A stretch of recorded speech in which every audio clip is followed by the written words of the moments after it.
Hey everybody, welcome back to the channel this week. So this is a video that I've shot a couple times, but the video hasn't turned out how I liked it to, or missed a couple things, so I'm finally reshooting it. I'm finally going to get it out to you guys. This is the product that got me really hooked on the brand that I keep reviewing for all of you. This is the Stillwrights straight bourbon whiskey. So this product I discovered in September of last year. Somebody bought this bottle for me for my birthday. It's a great product. I liked it from the bat. We toured the facility the weekend after and found out all the other products they do, and I've reviewed all the other ones at this point, so you can go take a look at those. But this is, to me, their flagship product. It's great. It tastes good. The price point's right. It's definitely a bottle that I think anybody that's into bourbon should have behind their bar. So to go over a couple things with the distillery, just again as some notes, it's local, it's handcrafted, it's hand bottled. Everything is done in small batch and by hand. There's no mass produced anything. I mean, it's literally made by 3 guys every time that they work in the still. So to go on from that, it is a straight bourbon whiskey.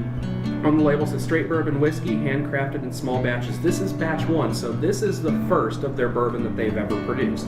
Right now they've got batch 2 on the shelves. You probably won't find batch 1. They might have some still up at the distillery, and some of the smaller stores might have this, but at this point batch 2 has rolled out long enough that this is probably sold and off the shelves. This sold at 5th, it's about 35 bucks, and it comes out at 90 proof, so 45% alcohol by volume. Made here logo on the side. Can't emphasize that enough, as I keep telling you. It's made right up the road. You're supporting a really local business. That's really cool to me. So anyways, to go into the product, it's a bourbon, so you know minimum it's got 51% corn. Their other 2 grains that they use are wheat and malted barley. I don't know the percentages for them, but it is a wheated bourbon. That's one thing that you definitely want to know and take away from. And then let's get into the nose here. I always love that. Please tell me somebody why that sound is so awesome. And that's the coolest part of the product, is this just has such a great smell. All bourbons smell great. This is one of the ones that I think is just, it hits the nail on the head for smell out of what I like in a bourbon. In the nose, you smell a nice little bit of wood, maybe some oak scents right off the bat. I would say it starts to go a little bit vanilla, so it's picking up some of the age from it, but not overtly. But the biggest thing I can smell right off the bat, though, at the end of it all, that really kind of takes over the smell after that initial whiff, is you do get that nice smell of malt. That definitely hits over some of the other smells in the bottle. Let's go ahead and pour out. I'm not going to dilute. I want to just let it be what it is. Normally I dilute it out just so you can kind of open up the flavor a little bit more, but I'm just going to leave it be as it is. So one thing to note too, the color out of here, it's got a nice deep brown. I wouldn't say amber. I would say maybe closer to a honey would be a good color choice. I'll let you be the judge of that one. But the weird thing is, once you pour it into the glass, it does get a nice yellow. I would say this looks more like a honey. That's about the color that it is once it's poured in glass. Let's give it a smell now it's opened up in the glass. Wow. If you've ever toured a distillery or a cooperage or any of the facilities that are involved in making wood barrels or distillation in general, if they have barrels, that smell that you really get as soon as you walk in the door, this is it. It does smell like I was walking through the distillery. The smell that I smell in this is the smell that I smelled every time I've walked into the distillery to shoot video or go buy product or just walk around and see what they're up to. But this, I love the smell of this product. Let's get into a taste and let's get some notes.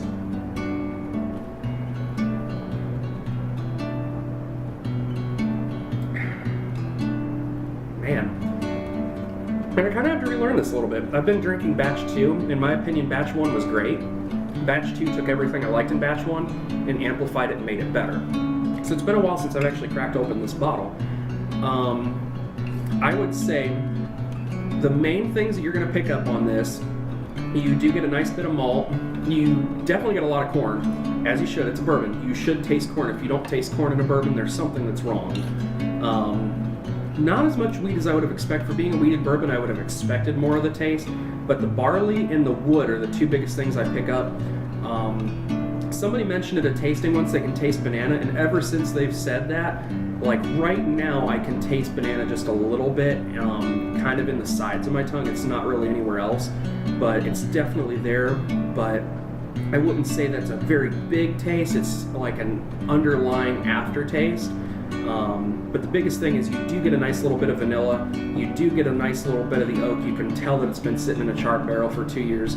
It's really tasty. The only downside that I can say is it is 90 proof, which most bourbons are about that. I like a little bit of an overproof bourbon, like Booker's, for instance. I like that that's really high up there. Angel's Envy, that's another example. I like that I get a little bit more bang for my buck. For this being 90 proof, the bottle doesn't last long. For instance, taking Booker's, I can pour a half shot versus a whole shot into a drink, so it just balances out a little bit more economically. However, this you can find in a store again for 35 bucks. 35 bucks for something handcrafted that's made in Ohio, and it's all Ohio done basically. You can't really go wrong with it, and it's a fantastic product. For my opinion though, the cool thing with this bottle, for people that maybe haven't ventured into bourbon or aren't as experienced with bourbon, or maybe have had some of the lower bourbons like Jim Beam, Wild Turkey, that kind of stuff, they haven't really delved into some of the bigger brands or more expensive and had a good experience with bourbon. This is a great starter bourbon. It's a young bourbon. It doesn't have as many characteristics that you're going to find in some other bourbons. It basically sticks to what bourbon should be. I don't want to use the word pure, but I think you get the track that I'm going with. So if you want to start out with bourbon, this is the bottle you have behind your bar. And it's sweeter finish with the vanilla kind of side and the light bit of oak. This is going to be great for Manhattan. Sweet vermouth is going to pair up with this bottle quite nicely. So if for those of you that want to try to maybe delve into bourbon without going crazy and spending money on Booker's or some of your other $50 bottles like Watershed, this would be a good bottle to get your hands on if you can find it. If you can't find it, a while ago somebody contacted the distillery and they tried to see which stores have it. Maybe do the same thing and contact them and see if they can get you a bottle of batch one left. I would be surprised if they have some bottles at the distillery lying around as well. If not, they'll try to point you to the state store. So for those of you who want to get into bourbon, this is a great starter. For those of you that like bourbon, you won't be disappointed. Again, local. You can't beat that. You're not buying it from Kentucky. You're not buying it from somewhere, along the coast, some other product that's not really handcrafted and it's made in large batches or whatever. This is perfect, pure bourbon, what it should be. So get your hands on it, enjoy the product, share it, get the word out there that this is made in Fairborn, Ohio, and it's great stuff. But on that note, thanks for watching another video. Thanks for enjoying it. Please like, comment, subscribe. Stay tuned. Other videos are coming, so like the channel and like the Facebook because you're going to see a lot more material to come. Thanks for watching. Have a good day.